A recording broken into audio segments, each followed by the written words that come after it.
Mike Assail from New York City. In the mistake du jour section of the annual report, you mentioned a fundamental rule of economics that you missed. I'd like to know the 2 or 3 most important fundamental rules of economics you habitually get right. In other words, what are the fundamental rules of economics you used to make money for Berkshire? And I'm not talking about Ben Graham's principles here, but rather rules of economics which may be found in an economics textbook. We try to, we try to follow Ben's principles in terms of the attitude we bring toward both investing and in buying businesses. But the most important thing you can, what we're trying to do is we're trying to find a business with a wide and long-lasting moat around it, protecting a terrific economic castle with an honest lord in charge of the castle. And in essence, that's what business is all about. I mean, you may want to be the lord of the castle yourself, in which case you don't worry about that last factor. But what we're trying to find is a business that, for one reason or another, it can be because it's the low-cost producer in some area.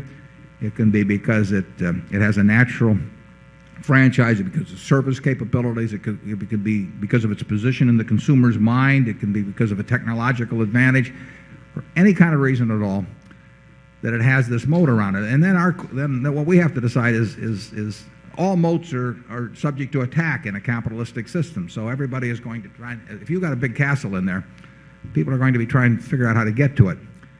And what we have to decide. And most moats aren't worth a damn in capitalism. I mean, that's the nature of it, and it's a constructive thing that that's the case.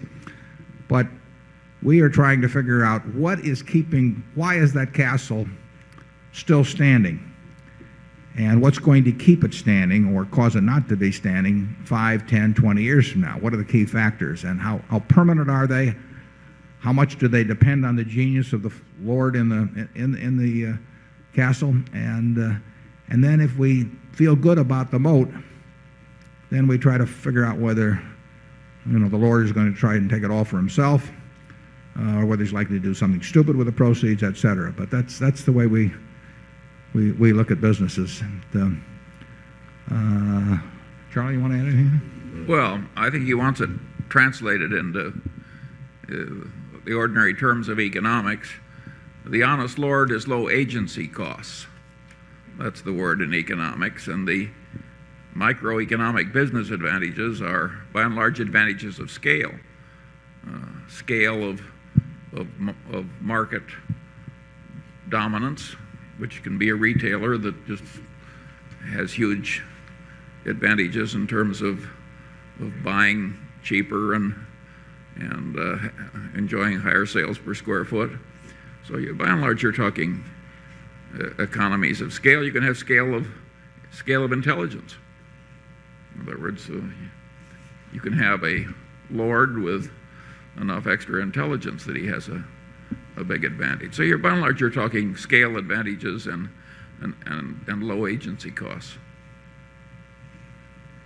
Yeah, to some extent, Charlie and I try and distinguish between businesses where you have to have been smart once and businesses where you have to stay smart. And retailing is a good case of a business where you have to stay smart. You are under attack all the time.